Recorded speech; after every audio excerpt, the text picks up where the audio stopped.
महानगरपालिकेच्या वतीने अतिक्रमणाच्या नावाखाली होत असलेली दडपशाही व त्यातनं सर्वसामान्यांचं झालेलं नुकसान, बाजारपेठेचं झालेलं नुकसान, रोजगाराचं झालेलं नुकसान,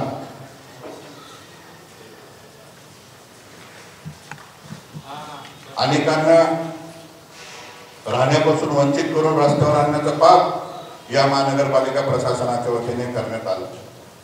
या पार्श्वभूमीवर शहरामध्ये ज्या ज्या ठिकाणी महानगरपालिकेने कारवाई केली व ज्या ज्या ठिकाणी महानगरपालिका कारवाई करणार यासाठी सर्व ठिकाणी जाऊन सर्वांशी चर्चा करून एक ड्राफ्ट आम्ही त्या ठिकाणी तयार केला होता। आपण सर्वजण या कारवाईचे साक्षीदार आहात। मला आपल्या माध्यमातून काही प्रश्न या ठिकाणी विचारायचे होते, मी राज्य सरकारला त्या ठिकाणी विचारले। अतिक्रमण कारवाई म्हणजे काय? अतिक्रमण म्हणजे एखाद्या शासकीय जागेवर कोणी अनधिकृत बांधकाम केलं असं त्याला आपण अतिक्रमण म्हणतो। परंतु शहरामध्ये काही लोकांनी जागा खरेदी केल्या, काही बॉन्डवर असतील, काही रजिस्ट्रीच्या असतील, काही लोकांनी गुंठेवारी केली, काही बांधकाम परवाना घेतला, काही येणे केलं।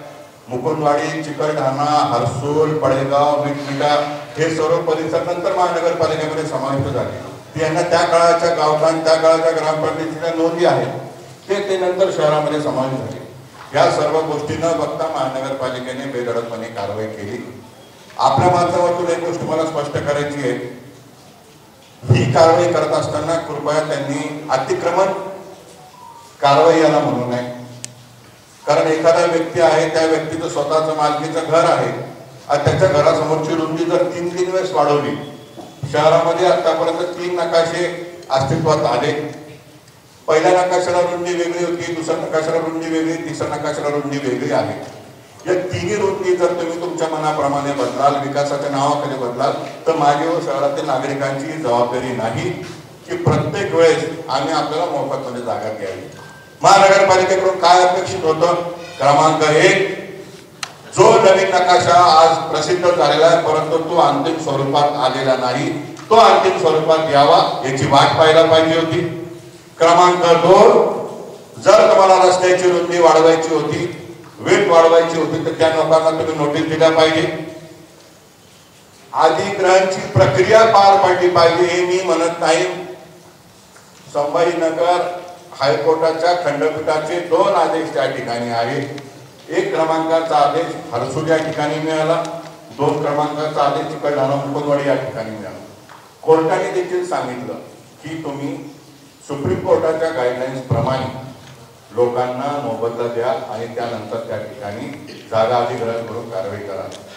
माझ्या माहितीप्रमाणे नारेगावच्या तोडणीपर्यंत कुठल्याही नागरिकाला नोटीस देण्यात आलेली नाही।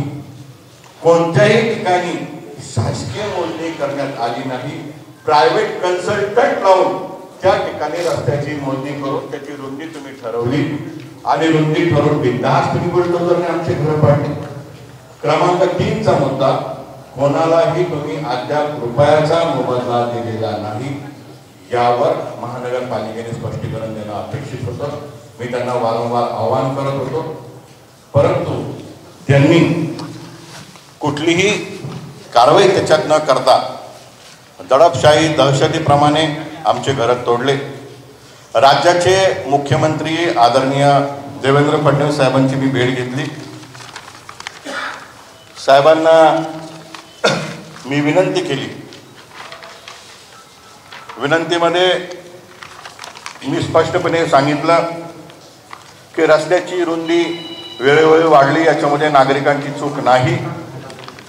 खंडपीठाने आदेश दिला त्याप्रमाणे तुम्ही कारवाई केली नाही, ही चूक महानगरपालिकेची झाली।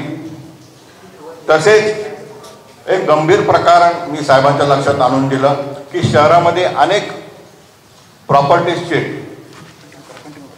वाद आहे आणि ते वाद जमीन मालकाचे आहे, भाडेकरांचे आहे, कुठे एखाद्या शासकीय जमिनीशी संबंधित आहे। परंतु अशा ठिकाणचे प्रकरण न्यायप्रविष्ट असताना बिल्डर्सला किंवा जमीन मालकाला ती जागा मोकळी करून देण्यासाठी किंवा एखाद्याला जागा मोकळी करून देण्यासाठी देखील त्या ठिकाणी बेधडकपणे कारवाई करण्यात आली। दुसरा हेतू जो महानगरपालिकेचा होता की शहरामध्ये TDRचे दर वाढत चालले होते। बिल्डर्स असोसिएशनला मी आरोप करणार नाही, बिल्डर्स असोसिएशन चांगलं काम करते, परंतु काही बिल्डर्स ज्यांना फुकटमध्ये घेण्याची सवय आहे अशांच्या सांगण्यावरून TDR शहरामध्ये स्वस्त व्हावा म्हणून कारवाई झाली का? क्रमांक 2चा प्रश्न मी उपस्थित केला। क्रमांक 3चा मी प्रश्न उपस्थित केला, तो विशेषतः माझं पडेगाव मिठमिठा परिसरासाठी होता की घाईघाईमध्ये तुम्हाला रस्त्याचं भूमिपूजन करायचं, त्यासाठी तुम्ही माझ्या भावांना बहिणींना रस्त्यावर आणलं का? आणि क्रमांक 4चा मी प्रश्न उपस्थित केला की सर्व प्रक्रिया होत असताना महानगरपालिका आयुक्तांनी कुठल्या अधिकाराचा वापर केला? मी राज्याचे मुख्यमंत्री आदरणीय देवेंद्र फडणवीस साहेबांचे आभार व्यक्त करतो। अतिशय गंभीररित्या गंभीरपणे शांतपणे त्यांनी माझं म्हणणं तासभर ऐकून घेतलं। मी त्यांना सांगितलं, उदाहरण आपण जालना रोडचं घेतलं तर जालना रोडच्या नकाशामध्ये रुंदी 45 मीटर आहे, नवीन नकाशामध्ये 60 मीटर झालेली आहे आणि 60 मीटर करताना इनजस्टिस झालेले एकाच बाजूने त्या ठिकाणी वाढवण्यात आलेले आहे। तसंच पडेगाव सारख्या परिसरामध्ये जरी रुंदी 60 मीटर असेल परंतु तुम्ही अधिग्रहण केलेलं नाही। संजय नगरच्या परिसर जो आहे इकडचा संजय नगर जालना रोडवरचा, तिथले बांधव पण आलेले आहे की संजय नगर हा स्लम डिक्लेअर आहे आणि त्या ठिकाणी तुम्ही स्लम डिक्लेअर असताना टॅक्स लोक भरत असताना तुम्ही त्या ठिकाणी पाडून टाकलं। त्याच्यामध्ये देखील पर्याय होऊ शकत होता। ऑलरेडी त्या ठिकाणी ग्रीन बेल्टचा एरिया तो रस्त्यात घेता येऊ शकत होता, परंतु त्या रुंदी वाढल्यानंतर तुम्ही कुठल्याही प्रकारची नोटीस न देता त्या लोकांचं पाडलं। मग भवानीनगर चंपा चौकचा जो विषय आहे त्या ठिकाणी 30 मीटरची रुंदी आता 18 मीटर झालेली आहे, रिवर्स झालेली आहे, परंतु त्या ठिकाणी देखील आपण नोटीस दिलेली नाही। लोक भयभीत वातावरणात आहे। आपले अधिकारी एखाद्या फिल्म ॲक्टरप्रमाणे शहरामध्ये टोप्या घालून फिरताय, दहशतीचं वातावरण निर्माण करताय आणि वाटेल त्याच्या घराकडे चक्कर मारताय, लोकांना झोप येत नाही, याच्यावर कारवाई झाली पाहिजे। आणि मी जबाबदारीने सांगतो, एक मोठा प्रकल्प कंचनवाडी नक्षत्रवाडी भागामध्ये येणार आहे, ज्या ठिकाणी शासनाने 18 मीटरचा रस्ता केला म्हणजे हा नकाशा दोन्ही बाजूने महापालिका आयुक्त फिरवत आहे। कंचनवाडी नक्षत्रवाडी भागामध्ये नातवलीकडे जाणारा रस्ता 18 मीटर आहे, परंतु त्यांनी ठराव घेऊन 36 मीटरची मागणी केली। कोणत्या बिल्डरला मोठा रस्ता तुम्हाला द्यायचा आहे ज्याच्यासाठी तुम्ही 36 मीटर या ठिकाणी करताय आणि गरिबाचे घरं पाडताय? याचं उत्तर देखील महानगरपालिका आयुक्तांनी द्यावं। जालना रोडला 45-60 लिहिलं, त्याचे तुम्ही बिना नोटीस पाडलं। नारेगाव सारख्या ठिकाणी तुम्ही रस्त्याची रुंदी वाढवली, त्या ठिकाणी तुम्ही पाडलं। मी या ठिकाणी ठामपणे महानगरपालिकेला सांगतो, ही मोहीम तुम्ही तात्काळ थांबवावी। राज्याचे मुख्यमंत्र्यांनी जो आदेश दिलेला आहे, माननीय मुख्यमंत्र्यांकडे जो मी विषय मांडला, विषयामध्ये मी असं सांगितलं, छत्रपती संभाजीनगर येथे महानगरपालिका रस्ते रुंदीकरणाच्या नावाखाली करत असलेल्या बंडेशाहीकडे लक्ष वेधणे आणि सर्वसामान्य नागरिकांना जमीन अधिग्रहणाचा मोबदला मिळवून देण्याबाबत विनंती करण्याबाबत याच्यावर माननीय महानगरपालिका आयुक्तांना साहेबांनी आदेश केला। आता एक हर्सुलचा विषय तुम्हाला सांगायचा राहिला। हर्सुलमध्ये 2 वर्षापूर्वी G20 ज्यावेळेस झालं, नागरिकांचे घरं तुम्ही अधिग्रहण केले। अधिग्रहण केल्यानंतर राज्य सरकारच्या वतीने यादी प्रसिद्ध करण्यात आली, लोकांना मोबदला मिळाला। जी प्रक्रिया मी मागणी करत होतो ती प्रक्रिया लोकांना मोबदला मिळाला, लोकांना पैसे मिळाले आणि आज तुम्ही बिना नोटीस त्या ठिकाणी पाडायला चालले। म्हणजे तीच महानगरपालिका, तेच शासन 2 वर्षापूर्वी मोबदला देतं आणि तीच महानगरपालिका आणि तेच शासन आज 2 वर्षानंतर लोकांचे घरं पडायला निघतं। हे कोणाच्या दबावाखाली या ठिकाणी काम चालू आहे? हा सुलतानी कारभार कोणाच्या सांगण्यावरून आहे? दंडविषय कोणाच्या सांगण्यावरून आहे? असे प्रश्न मी राज्य सरकारला माननीय मुख्यमंत्री महोदयांच्या निदर्शनास आणून दिले। माननीय मुख्यमंत्री महोदयांचे मी परत एकदा आभार मानतो। त्यांनी स्पष्टपणे सांगितलं, आयुक्त महानगरपालिका तात्काळ तपासून कारवाई करावी आणि ज्या आम्ही मागणी केली होती त्याच्यावर त्यांनी आदेशित केलेलं आहे की ताबडतोब जमीन अधिग्रहणाची प्रक्रिया करून लोकांना मोबदला त्या ठिकाणी देण्यात यावा। त्यामुळे संभाजीनगरमधील कोणत्याही नागरिकांनी आता धास्तावून जायचं नाही आहे। मी महानगरपालिका आयुक्ताला तुमच्या माध्यमातून सांगतो तुम्ही हायकोर्टाचं ऐकलं नाही, तुम्ही माननीय मुख्यमंत्र्यांचं ऐकणार का? जर तुम्हाला वाटत असेल की माननीय मुख्यमंत्री यांचं ऐकावं, कायद्याने ऐकलं पाहिजे. जर तुम्हाला दंडेलशाही करायची असेल तर इथून 5 दिवसाचा वेळ आम्ही सर्वजण त्यांना देतो. या 5 दिवसामध्ये त्यांच्याकडनं काय कारवाई अपेक्षित आहे, माननीय मुख्यमंत्री महोदयांनी जो आदेश केला त्याप्रमाणे तात्काळ मुकुंदवाडीपासून तर पडेगावपर्यंत सगळ्या शहरामध्ये जिथे जिथे तुम्ही पाडलं त्याची यादी प्रसिद्ध करा. त्या लोकांना मोबदला मार्केट रेटप्रमाणे दुप्पटीचा द्या. ज्या ठिकाणी तुम्हाला पाडायचं आहे पहिले शासनाकडून त्या नकाशाचं कन्फर्मेशन घ्या. तो नकाशा अंतिम स्वरूपात येऊ द्या, फायनल होऊ द्या, त्यानंतर तुम्ही पुढची कारवाई करा. इथून 5 दिवसाचा आम्ही तुम्हाला वेळ देतो. 5 दिवसामध्ये तुम्ही जर ही कारवाई थांबवली नाही तर आम्ही तुम्हाला शहरामध्ये फिरू देणार नाही. हे स्पष्टपणे नागरिकांच्या वतीने माझं त्यांना सांगणं आहे. कारण तुम्हाला कुठलाही अधिकार नाही. शासन गांभीर्याने घेत आहे, राज्याचे मुख्यमंत्री गांभीर्याने घेत आहे, राज्याचे मुख्यमंत्री आदेशित करताय की ज्या नागरिकांचे तुम्ही घरं पाडले त्यांना तात्काळ मोबदला द्या आणि प्रक्रिया फॉलो करा. हायकोर्ट तुम्हाला 2-2 वेळा सांगतंय शासकीय जमिनीवर अतिक्रमण असेल तर त्या लोकांना देखील स्थलांतरित करावं. त्यांना प्रधानमंत्री आवास योजनेअंतर्गत तुम्ही घरं द्यावी. कलेक्टर ऑफिस समोर लोक हरसूलचे बसलेत, त्या माता भगिनी रस्त्यावर बसल्यात, त्यांना तुम्ही घरं देणार नाही, त्यांची तुम्ही व्यवस्था करणार नाही. ही कुठल्या प्रकारची दादागिरी आहे याचं उत्तर महानगरपालिकेने द्यावं. त्यामुळे मी आपल्या माध्यमातून स्पष्ट करतो, राज्य सरकारने स्पष्ट आदेश दिलेले आहे की अधिग्रहणाची कारवाई करावी. नागरिकांनी याच्यामध्ये भयभीत राहता कामा नाही. दुसरा महत्त्वाचा मुद्दा, मी थोडी माहिती घेतली. जवळपास 18 करोड रुपये पोलीस प्रशासनाचे जुनेच महानगरपालिकेला देणं बाकी आहे. म्हणजे महानगरपालिकेने जो पोलीस बंदोबस्त घेतला त्याचं जुनं पेमेंट त्यांनी 18 करोड रुपये केलं नाही. आता नवीन किती असेल. त्यामुळे माननीय पोलीस आयुक्त साहेबांना विनंती करतो की ज्या ज्या ठिकाणी आपण पोलीस बंदोबस्त देणार असाल त्या ठिकाणचे नकाशे आपण तपासावे, माननीय उच्च न्यायालयाचे आदेश आपण तपासावे, नागरिकांचं काय म्हणणं आपण तपासावं व राज्याच्या मुख्यमंत्र्यांनी काय आदेश दिला हे आपण तपासावं. त्यानंतर पोलीस बंदोबस्त द्यावा. तुमचे जुनेच 18 करोड रुपये बाकी आहे ते पब्लिकचे पैसे, ते कुठल्या कॉन्ट्रॅक्टरला डुप्लिकेट बिल काढण्यासाठी पैसे नाही, ते पैशाची वसुली देखील पोलीस प्रशासनाने करावी अशी मी देखील त्यांना विनंती करतो. आणि राज्य सरकार माननीय मुख्यमंत्र्यांचे मी आभार व्यक्त करतो आणि कोणीही भयभीत राहू नये असे मी सर्वांना आवाहन करतो.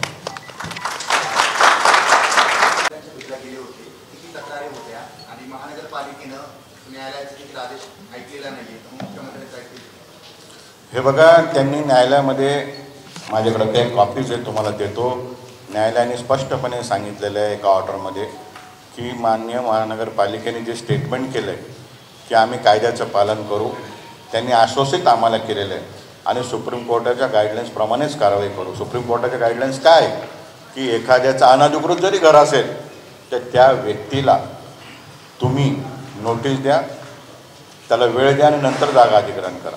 हायकोर्टाचं तुम्ही ऐकलेलं नाही आहे. आता ते वारंवार एकच सांगता की जे इलिगल घरं आहेत ते आम्ही तोडू. अरे इलिगलचा अर्थ काय? मग गुंठेवारी कशाला काढली शासनाने?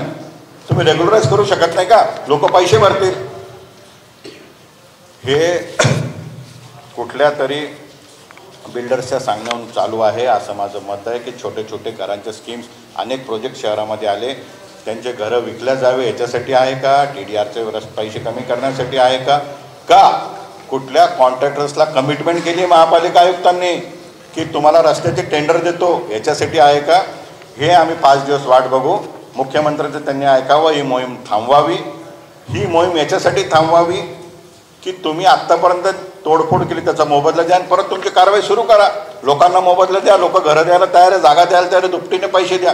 तुम्ही पैसे पण देणार नाही, दादागिरी लोकांच्या घरी मार्किंग करशाल, सकाळी वाटेल त्यावेळेसून तोडून टाकशाल. नारेगावला तुम्ही काय केलं? मार्किंग केली 4 तासात तोडलं. अरे कुठला कायदा आहे? महाराष्ट्र आहे. या महाराष्ट्रात हे चालणार नाही. आम्ही कायदा हातात घेणार नाही, परंतु कायद्याप्रमाणे तुम्हाला कारवाई करण्यासाठी भाग पाडू. आणि आपण जो प्रश्न विचारला की ते माननीय मुख्यमंत्र्यांचं ऐकतील की नाही, ते माननीय मुख्यमंत्री हे ठरवतील की 5 दिवसाच्या आत त्यांनी कारवाई केली नाही तर त्यांच्यावर काय कारवाई करावी.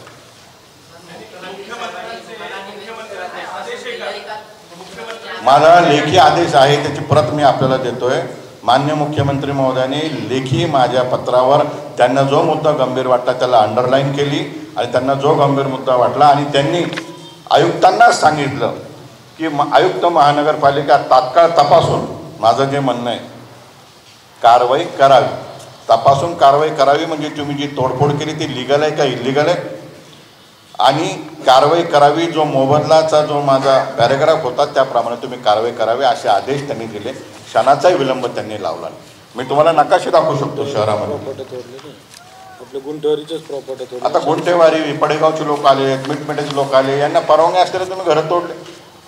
तर हे कुठेतरी थांबलं पाहिजे आणि याच्यावर आवाज उठवणं गरजेचं होतं. त्याच्यासाठी आम्ही सर्वजण एकत्र येऊन, आम्ही विकासाच्या विरोधात नाही. विकास याला म्हणता की प्रत्येकाला न्याय झाला पाहिजे. माझं घर पाडून विकास तुम्ही करू शकत नाही, मला रस्त्यावर आणून तुम्ही विकास करू शकत नाही, बिल्डर्सला TDRचे रेट कमी करून उपलब्ध करून तुम्ही विकास करू शकत नाही, भविष्यात कॉन्ट्रॅक्टर्सला रस्त्याचे मोठे टेंडर द्यायचे म्हणून तुम्ही विकास करू शकत नाही. विकास म्हणजे लोकांना लागणाऱ्या सुविधा.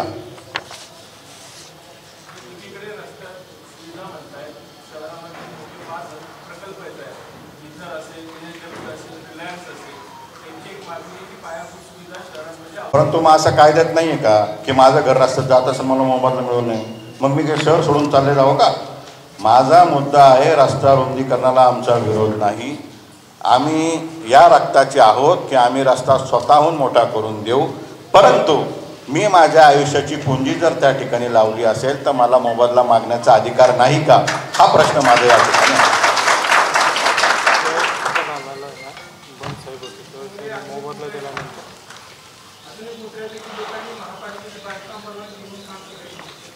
हे बघा, लोकांनी अनेक ठिकाणी महानगरपालिकेचे बांधकाम परवानगी घेऊन काम केलेलं आहे. आता माझ्या बाजूला फुलचंद भाऊ बसले, यांच्याकडे परवानगी आहे तरी यांचं तुम्ही तोडलं. असे अनेक प्रकरणं आहे शहरामध्ये. हे करत असताना महानगरपालिकेकडनं काय अपेक्षित होतं? रस्ता रुंदीकरण करण्यासाठी तुम्ही एक तर पावसाळा निवडला, ठीक आहे, पावसाळ्यात तुम्ही निवडला, तुम्हाला वाटलं तर तुम्ही नकाशे घेऊन त्या नागरिकांशी संवाद करायला पाहिजे होता, त्यांचा मोबदला तुम्ही डिसाईड करायला पाहिजे होता. आता चिकलठाण्यामध्ये ह्याच महानगरपालिकेचे आयुक्त बंडसाहेब होते, त्यांनी मोबदला दिला, मुकुंदवाडीला मोबदला दिला, आस्तिक कुमार पांडे असताना त्यांनी मोबदला दिला. म्हणजे महानगरपालिके आपले चव्हाण साहेब असताना जिल्हाधिकारी त्यांनी मोबदला दिला.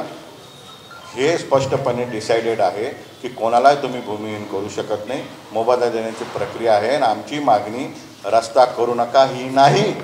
रस्ता तुम्ही ताकदीने करा, परंतु रस्ता करण्यापूर्वी जे रस्त्यामध्ये ज्या लोकांचे घरं येत आहे त्यांना किमान तुम्ही मोबदला द्या, त्यांच्याशी चर्चा करा. म्हणजे एकाला एक नाही दुसऱ्याला एक नाही.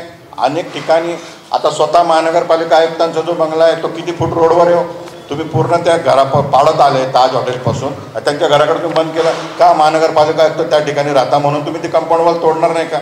अनेक शासकीय कार्यालय, महारसूल रोडवरती जेल आहे, जेलला तुम्ही जेलची कंपाऊंड तुम्ही तोडली का? अरे म्हणजे स्वतःच ज्या ठिकाणी आहे ते पाडायचं नाही.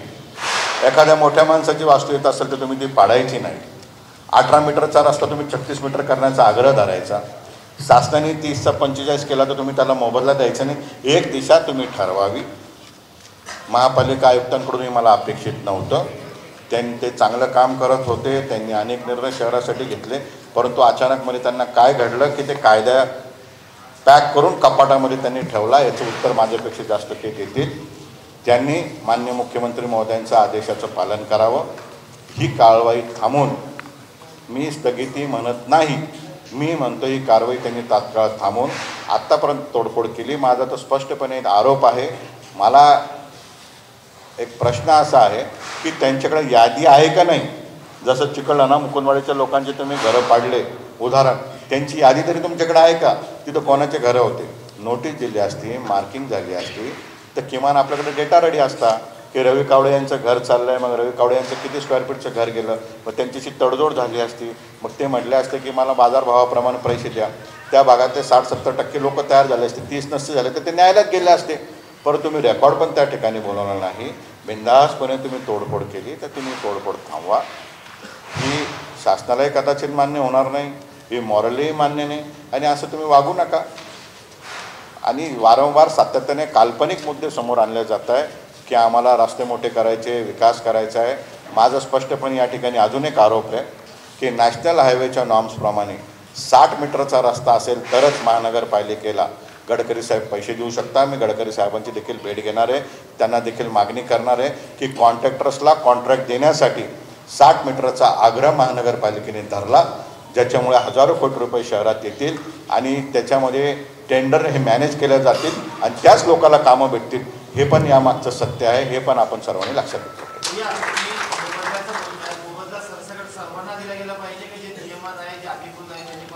हे बघा, सुप्रीम कोर्टाने स्पष्टपणे गाईडलाईन दिलेली आहे.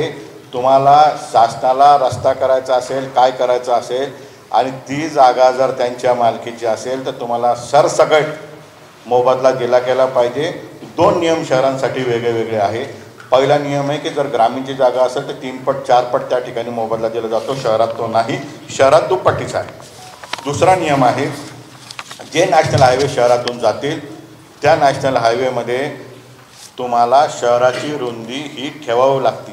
एखादा नॅशनल हायवे 100 मीटरचा आहे आणि तो शहरातून चालला, the towns road should be shall be consider as town, म्हणजे शहरामधले रोड हे शहराप्रमाणे रुंदीत असावे, त्याला मोठं करण्याची गरज नाही.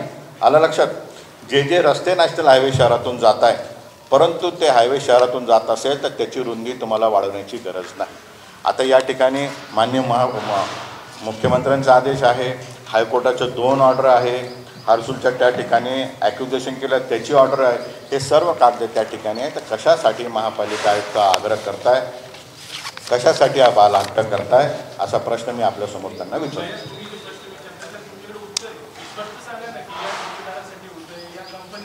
हे बघा, पहिला लढा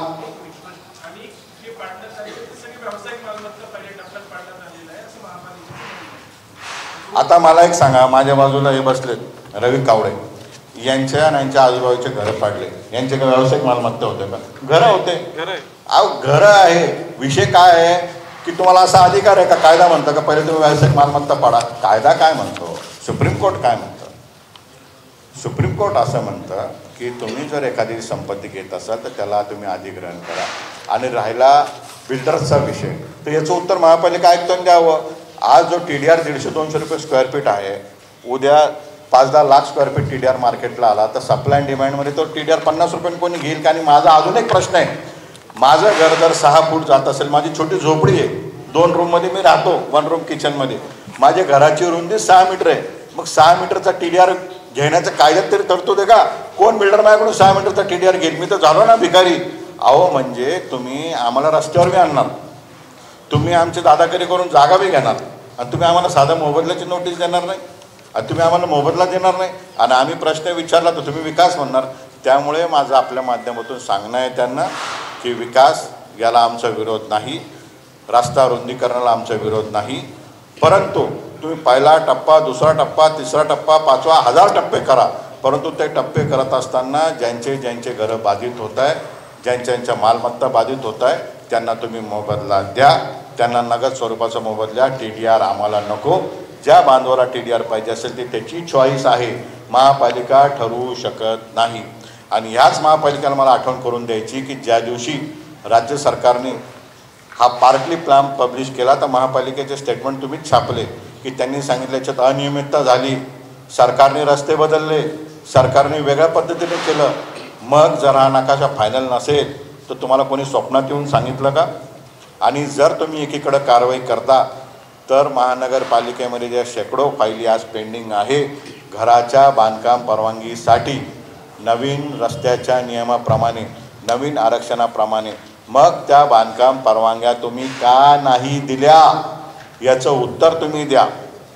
की जर आता पप्पू पवार म्हणून हर्सुलचे एक रहिवासी आहे, त्यांनी मला संपर्क केला, ते म्हणजे नवीन नकाशामध्ये माझी जागा वाणिज्य झालेली आहे, रहिवासी झालेली, मी महापालिकेत अर्ज केला, परंतु ते मला सांगता की अजून प्लॅन पब्लिश नाही, आम्ही तुम्हाला देऊ शकतो. वाजिद जागीरदार म्हणून आझाद चौकचे अयूब जागीरदार, त्यांनी मला संपर्क केला, त्यांनी मला सांगितलं कि नए नक्शे में हमारा आमचं घर आता रेसिडेंस झालं आहे, पण हम महापालिके में गए तो बोलते नया प्लान पब्लिश नहीं है, हम परमिशन नहीं देंगे. म्हणजे एका नकाशाला तुम्ही तोडमोड करता, एक बाजू तुम्ही धरता की परमिशन देता येत नाही, एकीकडे तुम्ही सांगता रस्ता बडा हो गया, चलो चलो निघलो. शासनाने अनेक ठिकाणी SRA मध्ये मुंबईला काय कारवाई होती, अरे झोपडपट्ट्याला तुम्ही रेग्युलराइज करून घरं देताय, प्रधानमंत्र्यांचं स्वप्न आहे कोणी बिना घराचं राहणार नाही आणि तुम्ही बिंदासपणे घरं पाडताय, हे कुठंतरी थांबलं पाहिजे. आणि दुर्दैव आहे की अशी गोष्ट शहरातले सर्वजण उघड्या डोळ्याने बघताय. हाँ, ये देखो, हर एक के बारे में सुप्रीम कोर्ट की गाइडलाइन है और मैंने यही मेरे निवेदन में कहा था कि सुप्रीम कोर्ट के गाइडलाइंस, मुंबई हाई कोर्ट के गाइडलाइंस के अनुसार और लैंड एक्विजिशन एक्ट के अनुसार यहाँ पे कार्रवाई नहीं की गई है. वो कार्रवाई के बारे में आप आयुक्त को पूछो. माननीय मुख्यमंत्री जो है ना स्पष्ट कहा कि माननीय आयुक्त महानगर पालिका, इसके बारे में आप पूरी इंक्वायरी करके कार्रवाई करो. कार्रवाई का अर्थ है कि जिनके जिनके घर टूटे हैं उनको आप मुआवजा दो और जिन्होंने ये किया है उसका पूरा अहवाल गवर्नमेंट को सबमिट करो. हम 5 दिन का उनको समय देते हैं, अगर 5 दिन में नहीं करते तो हम उनको रास्ते पे घूमने नहीं देंगे, कायदे से घूमने नहीं देंगे. और इसके बाद क्या हमारा अगला टप्पा है कि ये किसके बोलने पे हुआ, by name ji Shrikant ji, administrator municipal corporation Chhatrapati Sambhajinagar के बाय नेम से मैं हाई कोर्ट में जाऊंगा, मैं सीवीसी के पास जाऊंगा, सेंट्रल विजिलेंस कमीशन के पास जाऊंगा, मैं भारत सरकार के पास जाऊंगा, मैं सीआईडी के पास जाऊंगा और शहर के लोगों को मैं न्याय लेके दूंगा. मैं वापस स्पष्ट करता हूं, ये लोग बड़ा दिल करके बैठे हैं, ये कह रहे हैं कि हमारी मालमत्ता आपको लेनी तो लो, मार्केट से डबल पैसे हमको दो, जो उनका अधिकार है. राजकीय नेत्यांनी जाणीवपूर्वक ही कारवाई करायला सांगितली होती, आम्हाला बेघर केलं, तुम्ही या आरोपाशी सहमत आहात? हे बघा, राजकीय लोकांना जनतेचे कामं सांगावं लागत असतात, राजकीय लोकांच्या त्यांच्या विजनप्रमाणे ते काम करतात. परंतु प्रशासन 2 गोष्टीने चालतो, एक राजकीय व प्रशासन. जर अधिकारी कुठल्याही गोष्टीचा विचार न करता काम करत असतील तर हे अतिशय दुर्दैवाचं आहे. नाहीतर महानगरपालिका आयुक्तांनी स्पष्ट सांगावं की कारवाई मी अमुक व्यक्तीच्या सांगण्यावर केली, आम्ही त्यांच्याशी बोलू. परंतु तुम्हाला सहीचा अधिकार आहे. तुम्हाला जशी प्रसिद्धी घ्यायची होती, तुम्ही शहरामध्ये फिरून प्रसिद्धी घेतली, तशी तुम्ही शहरामध्ये फिरून जबाबदारी घ्या. आमची तुमची खानदानी दुश्मनी नाही, परंतु आम्हाला न्याय द्या. तुम्ही विनाकारण दंडेशाहीची भाषा करू नका, दहशतवादी फिरू नका, JCB बुलडोजर घेऊन आमच्यासमोर फिरू नका. तुम्ही तिथे थांबा. हे बघा, लोकप्रतिनिधींचा मी सन्मान करतो, मी साधा ग्रामपंचायत सदस्य देखील नाही म्हणून त्यांच्या विरोधात बोलणार नाही. कदाचित त्यांच्या डोक्यात काही कल्पना असतील ते ठरवतील, परंतु मी एक सामान्य नागरिक म्हणून मला बोललं गेलं पाहिजे. मी ज्यावेळेस माझ्या डोळ्यांनी 4 दिवस ही कारवाई बघत होतो, माझा देखील असा समज होता की सर्व प्रॉपर्टीज इलिगल आहे. परंतु मी ज्यावेळेस नकाशे काढून बघितले, देशपांडे साहेब, मी ज्यावेळेस बघितलं की हे इलिगली चालू आहे आणि लोक इतके भयभीत होते, म्हणजे ज्यावेळेस नाही का गब्बर आया, सिंगम आया पिक्चरमध्ये पाहायचो तसं महापालिका का स्क्वॉड आया, अरे लोक घाबरले. त्या माझी भगिनी मागं उभी आहे, त्यांनी मला त्या दिवशी विचारलं, त्यांनी एकच सांगितलं मला की भाऊ, आम्ही आयुष्याची कमाई घेऊन हे घर केलं, बरोबर आहे, आणि आम्ही तुम्ही आम्हाला मोबदला बी देणार नाही का? हा साधा प्रश्न त्यांनी मला विचारला. तर माझं मत असं आहे की राजकीय नेत्यांनी त्यांची भूमिका ठरवावी. राजकीय नेत्यांच्याबद्दल मी काही बोलू शकत नाही. राजकीय नेते त्यांचं ठरवतील आणि तो बोलण्याचा मला अधिकार नाही. आज त्यांनी का भूमिका घेतली नाही ते जनता त्यांना विचारेल. उद्या महानगरपालिकेची निवडणूक पण जनता त्यांना विचारेल. परंतु हा राजकीय प्रश्न नाही, हा जिव्हाळ्याचा प्रश्न आहे. आणि या जिव्हाळ्याचा प्रश्न याच्यासाठी झाला आहे की 70% 60% लोक रोज कमवून खाणारे आहेत. कोणी 10-12 हजार रुपयाची नोकरी करतं. सगळ्यात पहिला प्रश्न, एवढा कमी पैशात घरच कसं चालतं? आणि ते नोकरी करता, रोजंदारीने काम करता आणि घरी आल्यावर त्यांना कळतं. मी ज्या ठिकाणी बैठका घ्यायला चाललो तर मी बैठक 2 मिनिटात याच्यासाठी संपवतो की तो माणूस कुठेतरी 500 रुपये रोज काम करतोय, त्याचा 500 रुपयाचा रोज दुखतोय. आज एक शिष्टमंडळ मला भेटायला येणार होतं. त्यांनी मला सांगितलं की उद्या माझा जॉब आहे, मी संध्याकाळी आले चालेल. म्हणलं मी तुमच्याकडे येतो. याच्याकडे महानगरपालिका आयुक्तांनी बघावं. कॉन्ट्रॅक्टर्स, बिल्डर्स याच्याकडे न बघता, आणि शहराला तुम्ही पाणी दिलं याच्यावर आम्ही प्रश्न विचारायचा का नाही? तुम्ही आले तोपासून तुम्ही शहराला किती MLD पाणी दिलं, किती लिटर पाणी दिलं? 14 दिवस आड या शहरामध्ये पाणी येत आहे. तुम्ही पाणी द्यायला फेल झाला. फेल हा शब्द मी या ठिकाणी वापरतो. ते डायव्हर्ट करण्यासाठी तुम्ही मोहीम राबवली का? अनेक शंका कुशंका आहे. याचं तुम्ही आम्हाला समाधान करावं, तुम्ही प्रेसला संबोधित करावं, तुम्ही स्पष्टता द्यावी. आणि माननीय मुख्यमंत्रींचा आदेश आज किंवा उद्या त्यांना प्राप्त होईल. मला आत्ताच कॉपी मी मेलवर घेतलेली आहे त्यांना आदेश तो प्राप्त होईल. त्यानंतर त्यांनी बैठक घ्यावी, त्यांच्या अधिकाऱ्यांची तात्काळ यादी प्रसिद्ध करावी, सांगावं मी इतक्या मालमत्ता पाडल्या, पहिल्या टप्प्यात एवढ्या पाडल्या आणि एवढ्या लोकांचं मी त्या ठिकाणी. आता ते नवीन सांगताय की ज्यावेळेस मला रस्ता करायचा त्यावेळेस मी रस्ता ताब्यात घेईल आणि मी त्या ठिकाणी मोबदला देईल. असं थोडी चालतं. म्हणजे राहता माणूस तुम्ही घरातून काढला, तुम्ही उद्या 100 वर्ष नाही करणार. तुम्ही एखाद्या प्रकल्पावर पैसे खर्च करून टाकणार, तुम्हाला रस्त्याची प्रायोरिटी वाटणार नाही. अहो संजय, आपल्या कैलासनगरच्या स्मशानभूमीचा रस्ता तुम्ही किती वर्षापासून मोकळा केला, तो तुम्ही रस्ता केला का? हर्सुलमध्ये G20ला तुम्ही रस्ता करायचा, तो तुम्ही रस्ता केला का? तुम्ही रस्ते पण करणार नाही. स्पष्टपणे रोख स्वरूपाचा असावा. कारण RCC TDR मध्ये अडचण अशी आहे की RCC TDR घेऊन बिल्डरच्या दारात यांना बसावं लागेल आणि बिल्डरला वाटेल त्या रेटमध्ये यांना तो मोबदला सांगेल. तुम्ही नगद स्वरूपात हा मोबदला द्यावा, जे कोर्ट सांगते, जो अधिग्रहणाचा नियम आहे की 5 दिवसामध्ये. मला असं अपेक्षित आहे की आज किंवा उद्या त्यांच्याकडे माननीय मुख्यमंत्र्यांच्या आदेशाची प्रत त्या ठिकाणी उपलब्ध होईल. आदेशाची प्रत उपलब्ध झाल्यानंतर त्यांनी बैठक घ्यावी, त्यांनी यादी प्रसिद्ध करावी, त्यांनी किती तोडफोड केलं त्यांनी सांगावं की इतक्या लोकांचं पाडलं, मी इतक्या दिवसात आर्थिक मोबदला देतो. त्यानंतरच दुसऱ्या घराला त्यांनी हात लावा. तोपर्यंत तुम्ही घराला हात लावू नका. आम्ही तुम्हाला पाडू देणार नाही, कायद्याच्या भाषेत पाडू देणार नाही. आणि पोलीस आयुक्तांना देखील आवाहन करतो की तुमचे पहिले जुने 18 कोटी रुपये त्यांच्याकडून घ्या, कागदपत्र तपासल्यानंतरच नवीन पोलीस बंदोबस्त द्या.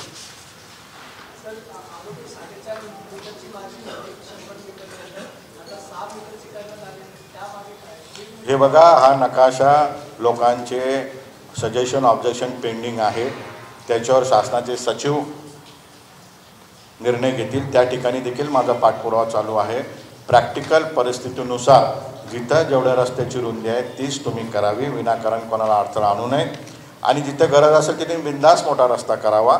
परंतु शेवटी ह्या पत्रकार परिषदेतून माझं एकच म्हणणं आहे की राज्याच्या मुख्यमंत्र्यांनी स्पष्ट आदेश दिले, लोकांना मोबदला द्यावा. आत्तापर्यंत जी कारवाई केली ती तुम्ही तपासावी, स्वतः तपासावी आणि तात्काळ कारवाई करावी. मोबदल्याची कारवाई त्यांच्याकडनं अपेक्षित आहे.